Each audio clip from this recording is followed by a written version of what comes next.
Hi everyone. Welcome to ఆరోగ్య రుచులు. మన ఛానల్‌ని ఫస్ట్ టైమ్ చూస్తున్న వాళ్ళైతే సబ్స్క్రైబ్ చేసుకొని పక్కనున్న బెల్ ఐకాన్‌ని యాక్టివేషన్ చేసుకోండి. ఈరోజు వీడియో వచ్చేసి మైదా పిండి వాడకుండా హెల్తీగాని బొండాలని ఎలా చేసుకోవచ్చో చూపిస్తాను.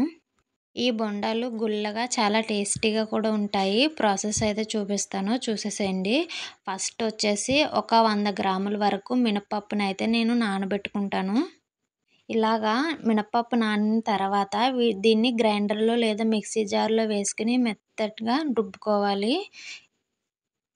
ఈ మినపప్పుని శుభ్రం చేసుకొని రుబ్బుకోవాలి.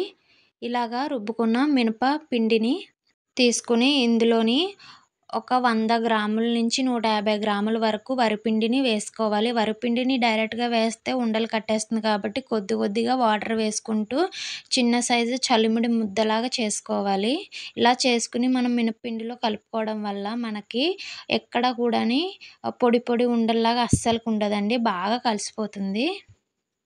ఇలా వరిపిండి అంతా కూడాని బాగా కలిపేసుకున్న తర్వాత ఈ వరిపిండిని మినపపిండిలో వేసుకొని కలుపుకోవాలి.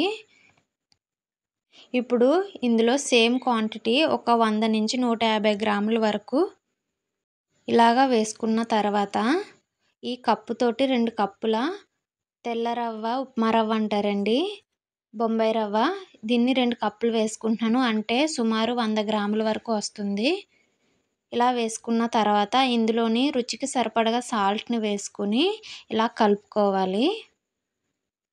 కొద్ది కొద్దిగా వాటర్‌ని కూడా అడ్జస్ట్ చేసుకుంటూ కలుపుకోవాలండి. ఇలా కలుపుకున్న పిండితోటి మీకు కావాలితే గారెలు వేసుకోవచ్చు, బొండాలు వేసుకోవచ్చు. అచ్చం బయట టిఫిన్ సెంటర్‌లో చేసుకున్నట్టుగానే ఉంటుంది. చాలా టేస్టీగా ఉంటుంది. ఇలా కలుపుకున్న తర్వాత మూత పెట్టుకొని ఒక 10 నిమిషాల పాటు పక్కకు ఉంచుకోవాలి. 10 నిమిషాల తర్వాత ఓపెన్ చేసి చూపిస్తున్నాను మీకు.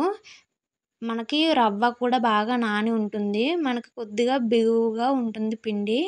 ఇప్పుడు ఇందులోని మీకు కావాలితే ఆనియన్స్ అండ్ కరివేపాకు, కొత్తిమీర, పచ్చిమిర్చి కూడా వేసుకోవచ్చు. నేనైతే ఓన్లీ ఆనియన్స్ మాత్రమే వేస్తున్నాను.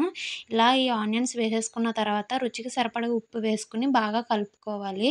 నేను ఫస్ట్ వేయలేదండి కాబట్టి నేను ఇప్పుడు వేసుకుంటున్నాను. ఇది బాగా కలిసిపోయిన తర్వాత మీకు గారెలు కావాలితే గారెలు వేసుకోవచ్చు. లేదు మీకు బొండాలు కావాలితే బొండాలు వేసుకోవచ్చు. ఇలా చేసుకుంటే బయట హోటల్లో కొనుక్కొని తిన్నంత టేస్టీగా వస్తాయండి. సేమ్ ఇలాగే చేస్తారు కాబట్టి మీకు ఇలాగే చేసి చూపిస్తున్నాను. ఇప్పుడు స్టవ్ వెలిగించుకొని స్టవ్ మీద ఒక కడాయి పెట్టుకొని డీప్ ఫ్రైకి సరిపడగా ఆయిల్ వేసుకోవాలి. ఆయిల్ వేగిన తర్వాత మీకు కావాల్సిన సైజులోని మినప బొండాలని వేసుకుంటే సరిపోతుంది. వీలైనంత మట్టికి చిన్నగానే వేసుకోండి. ఎందుకంటే లోపలికంతా కుక్ అవ్వాలి కాబట్టి. పెద్దగా వేసినా కూడా కుక్ అవుతాయండి. కానీ టైం అయితే తీసుకుంటుంది. మంటని స్లోలో పెట్టుకుని మాత్రమే కుక్ చేసుకోవాలి. అప్పుడు లోపలికి అంతా ఉడుకుతాయి. లేకపోతే పైన మాడిపోయి పైన వేగిపోయి లోపల వేగకుండా ఉంటాయండి. ఇలా వేసేసుకున్న తర్వాత స్టవ్ని సిమ్‌లో టర్న్ చేసుకొని బాగా ఉడికించుకోండి. ఇలా మొత్తం మినప బొండాలు వేసేసుకున్న తర్వాత కూడా వన్ సైడ్ వేగిన తర్వాత ఒకసారి గరిటె పెట్టుకుని లేదా ఇలాంటి చిల్లుల గరిటెతోటి కానీ ఇలా తిప్పుకుంటూ వేయించుకోవాలండి. 2 సైడ్స్ కూడా మనం ఇలాగా సమానంగా వేయించుకుంటే మనకి లోపలికంతా బాగా కుక్ అవుతాయి. ఇలా 2 వైపులా కూడా తిరగేసుకుంటూ వేయించుకోవాలి.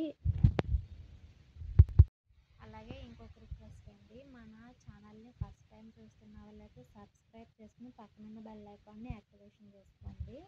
ఇప్పుడు ఇవి వేగిపోయినాయి కదా, వీటిని తీసేసుకుని ఒక స్టైనర్లో వేసేసుకుంటున్నాను. ఆయిల్ అంతా కూడాని దిగిపోయిన తర్వాత ప్లేట్లోకి వేసేసుకుంటే సరిపోతుంది. మనకి బొండాలు అన్నవి రెడీ అయిపోయినాయి.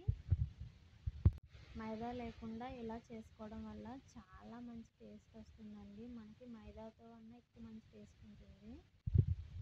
ఇలా అన్నీ కూడా సమానంగా వేగిన తర్వాత తీసుకోండి. అలాగే కొంతమంది సబ్స్క్రైబర్స్ మేడం బ్లౌజెస్ వీడియో పోయింది మేడం ఒకసారి చెక్ చేయండి అని అంటున్నారు. చెక్ చేశానండి. అది కొన్ని ఇష్యూస్ వల్ల పోయింది. మళ్ళీ నేను అప్లోడ్ చేస్తాను, కొద్దిగా వెయిట్ చేయండి. ఇలా వేయించుకున్న బొండాలను తీసుకుని ఒక ప్లేట్లో వేసుకుని సర్వ్ చేసుకోవడమే. చాలా టేస్టీగా ఉంటాయండి. మీకు ఈ వీడియో ఎలాగ అనిపించిందో కామెంట్ సెక్షన్లో కామెంట్ చేయండి. ఇలా సర్వ్ చేసుకున్న తర్వాత